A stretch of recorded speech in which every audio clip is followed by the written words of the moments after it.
Hey, you. I know you digging Harlem Liberation School. All those interviews and those mini documentaries. Stop playing. You know Harlem Liberation School is fire. So what you need to do right now, if you're watching on YouTube, is click that red subscribe button. Share the video. Add your comments and click the notification bell. Peace and Black Power families. Brother Agyei Tyehimba from Harlem Liberation School, where we teach Black people to wake up, clean up, and stand up in the words of Brother Malcolm X. I hope everyone is well, in good health and good spirits. Hope you're being blessed with abundance and harmony in your homes, in your organizations, and communities. Thank you for joining us, family. We're trying to reach as many Black people as possible using this digital technology in this digital age. So please help us to spread the word. You know we exist. Many of you say you like the video, so help us out. Spread the word. If you see a post, share the post and things of that nature. Secondly, a few quick announcements. You might want to cop this book. This is my 6th book, the latest one, Ukusu, a self-empowerment handbook. The longer I live, so far it's been 56 years, the longer I live, the more I realize, as much as we talk about Malcolm and Garvey and politics and liberation, we got some internal cleansing to do. We still have too much jealousy, competitiveness, resentment in our community and within our own organizations and even in our families and relationships. We cannot just address external issues, as Sister Asada said. We got to change ourselves.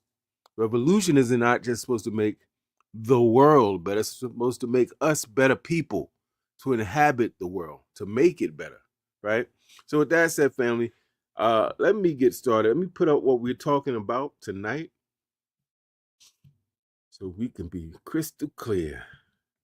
We are addressing the subject of 5 reasons why Black liberation is not, capital N-O-T, Utopia. It's not a utopian project, family. This is very important. Now, you know, I'm not one of these brothers out here trying to demoralize nobody, trying to come up with everything's wrong and we never going to get right and we can't organize and Donald Trump is going to kill it. You know, I don't come from that spirit. However, responsible leadership does not coddle and flatter. It tells the truth. It's just how we couch it, is that you tell the truth and you give inspiration, right? And you help people see light at the end of the tunnel. That's what I think responsible leadership does.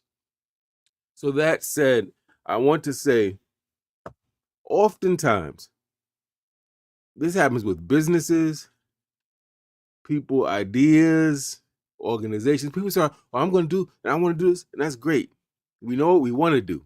We're clear on that. What we often don't think about, what are the challenges? What are the things that may compromise what it is we say we want to do? That's not being negative or demoral or being demoralizing. That's being wise. That's being practical. This is why when you do a book proposal, for instance, as a writer, I know that you do these book proposals, and one of the key things that the editors are looking for is, okay, your book sounds really great, and you broke it down nicely, but are there other books like yours on the market right now that people are buying? And if there are, why do we need your book? What does your book bring that those other books don't have? Everybody who's wise is thinking, okay, we get all the great stuff you're presenting, but what's the potential problems? What's the challenges? And that's one of the things that separates the wise from the fools. You have to always be thinking about, no matter what I call myself doing, planning an event, institution, organization, whatever, what likely things can go wrong and how will we anticipate and prevent them or address them if they go wrong, right? I want to make sure you know that's not negative. That's positive and that's proactive.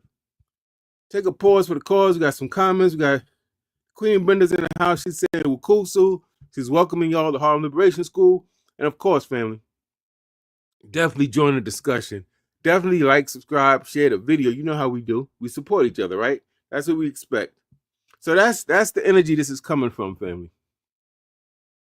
Young children get a pass for saying, I want to be a police officer. I want to be a firefighter. And that's all they know. They get a pass for that because they haven't developed the sophistication and the savvy of the world to know that it takes more than just saying what you want to do. But as we get older in this movement, man, we got to know it takes more than just having a good idea, more than just this is what I want to do and this is why. It takes a real thought. What are the challenges? Am I prepared for those challenges? If not, let me get prepared for those challenges, right? If we want something to be viable and to last and be strong. So let me say this at the outset. There is no such thing, in my humble opinion, as a utopian Black liberation movement, family. As global history demonstrates, the path toward liberation is riddled with challenges that we must confront and overcome. And I would even say anticipate, confront, and overcome. Liberation is not a utopian fantasy, but it's a dynamic and complex process grounded in real, continued, adaptable struggle. There's going to be setbacks, casualties, people incarcerated, mistakes, misjudgments, right? We should anticipate that based on our history. So let us explore 5 things that complicate or challenge our attempts to liberate ourselves, not in a spirit of negativity, but in a spirit of knowing what you get into. Always know what you're getting into. Don't go into anything blind, right? Okay, number 1. Let me put this up so you all can easily follow me. Number 1 would be internalized oppression. One of the most dangerous obstacles to our liberation, family, is our internalized oppression. So after centuries of racism and white supremacy, if we're honest, many of us have unconsciously adopted the negative beliefs about ourselves, our capabilities, and our communities. We are nothing, we have nothing, we can do nothing. So this manifests as self-doubt, disunity, and even hostility and resentment toward those who attempt to participate in liberation movements, and God forbid if you attempt to lead and create something new, right, to uplift our people. So before we can, or shall I say, as we attempt to dismantle external systems of oppression, we have to confront and unlearn and purge and cleanse ourselves of the harmful, debilitating narratives that we've internalized, right? And this includes all of that, my new term, intergenerational trauma that many of us have dealt with generation after generation. We have to make sense of this, and we have to get perspective on it and confront these things. Number 2, this is why I say it's not utopia. This Black liberation thing ain't gonna be easy. Ain't gonna be, oh, you got a bright idea, you got energy this week, and now we free. No, fam, because if it was that easy, we done had Malcolm and Garvey and Asada, Chokwe Lumumba. We had some of the best, and they didn't completely get the job done. This should tell us this thing is serious, and it ain't gonna happen real quick just because we're upset, right? Number 2, systemic oppression and institutional racism. So the systems that white people, Europeans in particular, designed to oppress us, they're deeply entrenched and they're adaptive, right? So from policing and mass incarceration to housing inequities, education issues, healthcare, institutional racism permeates every facet of our lives. And these systems are fortified by the policies, practices, and ideologies that resist reform and resist abolition, right? The magnitude of dismantling systems like this makes our fight a very difficult one, challenging, and it means it's going to be protracted. What does that mean? This ain't going to be no 100-yard dash, family, right? We've been at this for more than 400 years. That alone should tell you. If it was that easy, all of our brilliant, bright leaders and activists would have had this figured out, right? All right. So that's another thing. Number 3, stay with me, fam. I'm going to try to go through it. Now, this is where we look at ourselves again. Lack of unified vision and strategy. What do I mean by that? Well, we know that Black people are diverse from our phenotype, from our complexions, our skill sets, our educational backgrounds, our leadership experience, our family pedigrees, all of this stuff, where we come from, where our families descend from. We're not monolithic. right? And while its diversity, in my opinion, is a source of great strength if we understand it and use it wisely, it can also present serious challenges when we're trying to build this unified Black liberation movement, right? So we got different ideologies, all these competing groups competing for money and attention, right? Competing to say that our way of seeing the world and our approach is works better than yours, right? Vying for our people's attention and their money and their presence in our meetings and in our membership roles. This leads to fragmentation and infighting. All these ideologies and priorities. I want you to think about it. Back in the day when you said Black people, let's come together, most of us knew who he was talking about. And we could show up to a meeting or church or wherever we were going. But today, you have LGBT. You had it then, but it wasn't as organized and visible. You have our feminist or womanist sisters. You have all type. You have the working class. You have the intelligentsia, the lumpen proletariat, as Marx would say, or the people that's in the hood up to no good, so to speak. All of these competing classes and competing identities, many of whom have resentments and kind of contention with each other, right? And who see themselves as their own entity unto themselves. That makes organizing very, very difficult, family, right? So without a shared vision and a coordinated effort, without the discipline, and I want to say empathy, and I want to say dedication, and I want to say love as the glue, right? To coordinate together despite issues and disagreements and not liking certain people. Despite that, our attempts at liberation risk being undermined by our own division. And that's very important. Number 4,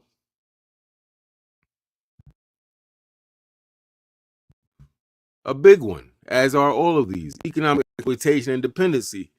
Economic exploitation has been a cornerstone of our oppression. I mean, that's the reason that they brought us here in the first place, was to exploit our labor. Let's not forget that, right? From slavery to wage theft, redlining, wealth disparities. So many of our communities remain economically dependent on systems that do not serve our long-term interests, right? And yet we're here. We're colonized. As much as we talk about white folk, we spend the money with white people's faces. We drive their cars. We go to their schools. Why? Because we love them so much? Because we support their oppression of us? No, because we're colonized. We're here. So we have to deal, right?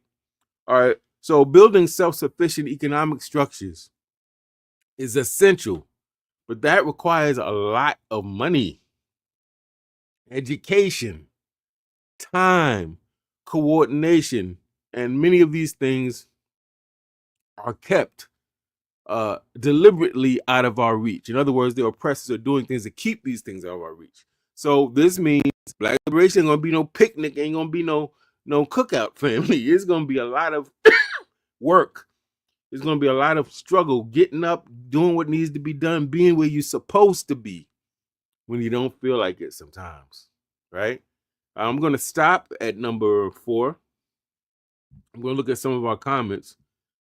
We have Bebe Rodriguez is in the building. I missed you, dear sir. Unbeknownst to me, I was unsubscribed. I don't know how that happened, Bebe Rodriguez. I didn't unsubscribe anybody, but there are automated things. If somebody puts certain language or certain types of things, I think YouTube will unsubscribe, right? Brother Nanamdi in the building, he says, I mean, living in the West with adopt white characteristics, so us being intellectually violent to each other is a Western characteristic. That is right and exact. All right. And Sister Bebe is greeting Queen Brenda. Thank you very much, everyone. I want to get back so I don't keep you all too long on this Sunday evening. I believe I was on number 5. Constant counterattacks from our oppressors. You know, I've been to all these so many meetings and conferences. I heard some of our greatest speak, and I read quite a few books. And sometimes we talk about this thing like we're the only ones on the playing field, on the playing field, like we're just shadow boxing by ourselves, and that's real easy to fight by yourself. But it's very difficult when you're in the ring with somebody hitting back. Never forget, family, that we don't organize in a vacuum, right? That our enemies, every step toward our liberation is met with resistance. And we can go back to from COINTELPRO in the 60s and really the 50s to the 70s, the sabotage of civil rights and the Black Power movements, to the criminalization of our activists, to the dilution of radical ideas. Our oppressors actively work to undermine our progress. These counterattacks are not accidental. They're not incidental. They are intentional. They are strategic. And quite often, the enemy's attacks against our resistance movements are often disguised under nice sounding benevolent language like law and order or neutrality or leave no child behind, right? So that's important. Now, the last thing I want to say, fam, I want to give you a bonus. I said 5 things. I'm going to give you 6. The bonus, number 6, unanswered questions. I was on a particular podcast with some younger brothers who I really love and respect what they do. I think they're in the South, if I'm correct.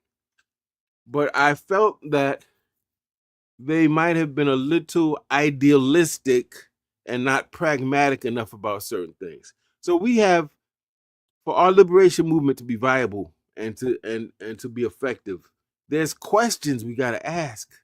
We can't just get up in the spot with the dashikis and we speak different African languages and we like Ashe and we clapping and we got to ask some hard questions. For instance, do we need allies? If so, who should be our allies? What people or nations will constitute our allies? How do we forge unity with all of these factions in our community? How do we deal with community predators that look like us, that are visiting violence and sexual assault, right, on our own communities, right? How do we protect our elders? How do we protect our children? How do we protect our people from racists and white supremacists and even not just police officers, but white racist vigilantes? So we're talking now about self-defense. We say it all the time, oh, we got to defend it. Yeah, we know that. But how do we do that? And how do we make sure that not just Harlem has this community policing or militia or gun club, but everywhere that Black people are in this country and in this world, we have defense mechanisms, right? How do we create economic engines to generate income for our people who are able-bodied, who want to work, who can work? How do we create businesses and enterprises that aren't ruthless and capitalistic and all about money and money's over people type of mentality? These are questions we got to answer. We can't just jump into this and don't deal with these very real questions. How do we create, how do we harness, how do we utilize efficient forms of energy? I have a belief that's going to be controversial. I believe in America, I should say the United States of America, they teach us that wanting things is okay. You can want anything in the world and it's okay. It's not evil or wicked or sinful to want a bunch of stuff. Some people say that being a billionaire and maybe one day we're going to have trillionaires, that's okay. And I unequivocally disagree with that. I believe that even wanting, if you know that you wanting something, you getting something, will make sure the next man or woman in the household don't eat, I think that's wrong. I think if you know that wanting 100 cars, I think there's something about that that's off balance, it's off kilter. What compels a person to want so much, to be such a consumer of goods? And then I recently saw a documentary that verifies my belief. I have science now to back it up. And it's saying that every time you buy an outfit, I'm just going to buy this outfit for this one event, and you wind up discarding it, all these things we buy and we discard them, where they end up. It shows you where these things end up. And there are almost oceans, family, at least huge lakes of discarded trash, bottles, all types of plastic items household utensils, machines, clothing. You should have seen this documentary. I was sitting here like dumbfounded. So now and then how the companies, if they have excess goods that they didn't sell, how they order the workers to slash them. Designer bag, they slash them. Dolls, they slash them. Furniture, they break it. One lady says she's working in a corporation. They happen to make, I want to say, body washes and shampoos. And they found out that homeless people were climbing into dumpsters where they discarded the stuff and were taking the body washes. Do you know these devils they said from now on, they took all the stuff out. They instructed people to squeeze all the stuff. I mean, it's really something. Like, so it makes me think, and they also broke down the science, how they spend money and do studies to get the science of how to make you buy stuff using certain colors, certain buttons, certain deals. It's really a whole science. And so now I'm convinced that what I believe is right. There is something wrong about wanting all of this stuff in a situation where you having all that stuff means somebody else won't have the basics they want. It's almost like we're participating and then all of the trash. And check this out, family. Because we're buying all these things, constantly accumulating stuff, as George Carlin said. Homes used to be a place where you had family and relationship. Now it's a place where we store our stuff. And the stuff lives more comfortably than we do because we're getting smaller and smaller space because the stuff is taking up more space. But that stuff, the plastics that's going into the water, come back to us in our water. And now, for one of the first times, people all over the world, including kids, have plastic in their bodies. Plastics that we get from drinking water that has the plastics and all of the waste from the things we discard. So I'm trying to make the point, family, when we discard stuff, it's not just waste. It's hazardous waste. This stuff is causing cancers and all types of inflammations and all types of crazy diseases that people try to act like they don't know where it's coming from, right? So we have to ask, okay, do we want to participate like them and just make things and don't wonder about if they biodegrade and how they're going to affect the future generations of this planet or how they're going to affect the environment? Or are we going to say, no, we're going to research things. We're going to make sure the things we put out there are right and exact and won't make the problem worse than it is already. But how are we going to do that? Where are we going to get energy from? We're going to use solar energy. Who's pioneering in that field for our people? What laboratories do we have where we can go there and find out what's in our food, our beverages, our bodies? All of these are questions that we got to ask, things we must do for ourselves. Should we seek a separate territory for a nation? Should we just continue being second class, third class, pseudo American citizens? Should we all repatriate back to Africa, the Caribbean, or wherever else there are members of the African diaspora? You may laugh, but these are questions that many of us are going to be seriously pondering in the next 10 years. And these are questions that should be on the forefront of our minds when we say Black power, right? And Agyei, we need to be making sure that with those proud exclamations, we're having critical conversations. And most of all, family, what I'm really trying to get across is, let me take this off for a minute, and then I'm going to go to your questions. Comments. Seems like we got some comments bubbling. Family, nothing of worth is easy. We should tell this to our kids as soon as they can understand. Nothing that you want of worth, I don't care if it's a relationship you say you want, a job or career you say you want, a situation of comfort you say you want. Guess what? You're going to have to do work. You're going to have to think strategically. You're going to have to plan. You're going to have to prepare for setbacks. It's very important to teach our people, and particularly the young, right? And so with that said, this thing we call Black liberation, I remember I used to get so mad when I was in college, and I would go to hear the speakers. I'd be so mad. And every now and then I talk to my professors about it. I'd be really uptight. He killed Malcolm. I'd be uptight with that. I remember I was debating the Nation of Islam. We going back and forth about y'all killed Malcolm and going back and forth. And sometimes my professors, Dr. Mays, would be one of them, just chuckling, just laughing. I say, "Why you? What's wrong?" He said, pat me on the shoulder, say, "Young brother, this is the tip of the iceberg. You got a lot. There's a whole lot more where that's coming from. You're gonna be upset for years. So what you better learn to do is channel that into activity that will work to eliminate the things for which you're upset, or else you're gonna burn out and just be upset and enraged all your life." And they were right. They were trying to teach me at a young age, brother, don't get too uptight, because when you think you're uptight about this, it's gonna be far more stuff that'll make you even more upset.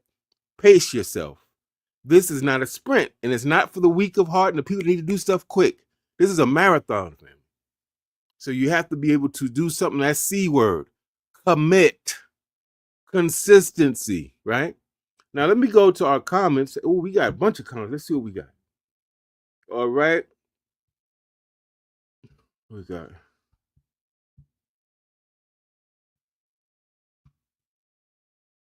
Right. So Baby Rodriguez is talking about the No Child Left Behind. That's correct. That it served no real purpose. Well, you know, Marian Wright Elderman and her Children's Aid Society was a beautiful organization, but I was talking more about the presidential administration that was pushing this No Child Left Behind. I think it was the older Bush. And I remember teaching and feeling like our kids are being left behind in every statistic. So it was almost like a euphemism, this No Child Left Behind. Zumbi says, "We are in the belly of the beast and we have to purposely withdraw from all colonial institutions." I agree, Zumbi. And therein lies the challenge, because we have to withdraw from the very things we're dependent on. So this means that we can't just withdraw, we have to build the alternative, institutions, so to speak. But I'm absolutely with you on that. Queen says they left and they leave our children behind all the time. That is absolutely right and exact. She says we must be fearless and determined to win. Sister BB agrees.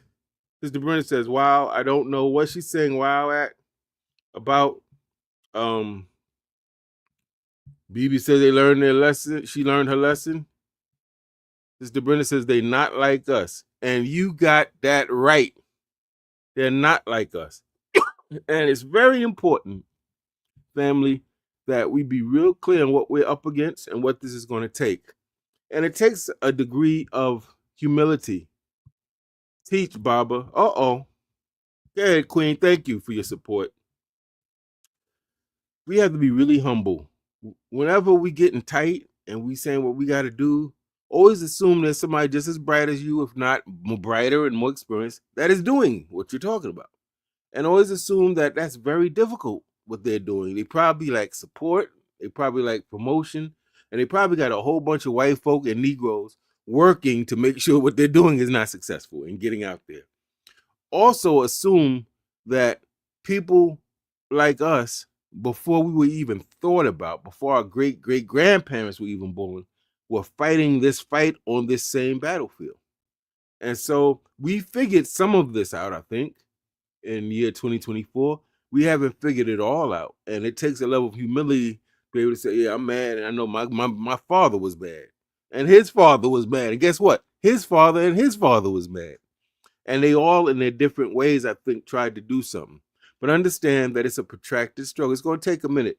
But me personally, I don't bow to gender wars. I don't go into, we blaming the black man, we blaming the black women, we blaming the kids, we blaming everybody. I blame the white man. I blame the person who created white supremacy, who took us from our native lands and brought us over here to work for them. We, of course, participate. We become parties to our own victimization, but we are not the architects of it. And we're not actually even the primary benefits of our exploitation. So I hope that we made the point. When you hear people talk about black liberation and black liberation movement and what we got to do, always in the back of your mind, reserve a space that says, yeah, what they're saying sounds cool. And that sounds good too. But it's going to take people doing that work. And it won't always be on YouTube. It won't be in the papers. It won't be, people won't be, but the work, building real institutions, feeding our people, taking care of people even in your own building, on your own block, food pantries, all of these very practical things we can do consistently. That's the type of work. And then, of course, things on a much larger scale as well. So, with that said, family, I see that the channel is growing. More and more people are subscribing. I'd like to suggest you watch the video, 7 Things Black People Should Do in the Age of Trump. Think you'll find it quite interesting. A lot of people watching it. And family, don't forget, if you're seeking self-empowerment, this is my latest book, Wukusu, a Self-Empowerment Handbook. And on Facebook, we have a new Facebook group called Wukusu Self-Empowerment Group. Now, this isn't for everybody. This is not we're just going to go and dump a bunch of posts and complain about what's going on. This is a place where we're going to rejuvenate and resuscitate each other. We're going to share time-tested techniques and exercises to help us to be empowered to overcome fear, to overcome the negative and toxic self-talk that we sometimes participate in, to help us do better, think better, and be better. And so if you look, I believe in the description of this video, I have a link to that Facebook group. You'll have to request to be to join and answer some questions, and the rest will take care of itself. Thank you, family. Peace and Black power. We will win. I don't care what nobody's talking about. I don't care who's the president. We're going to win. Just won't be very quickly. Peace.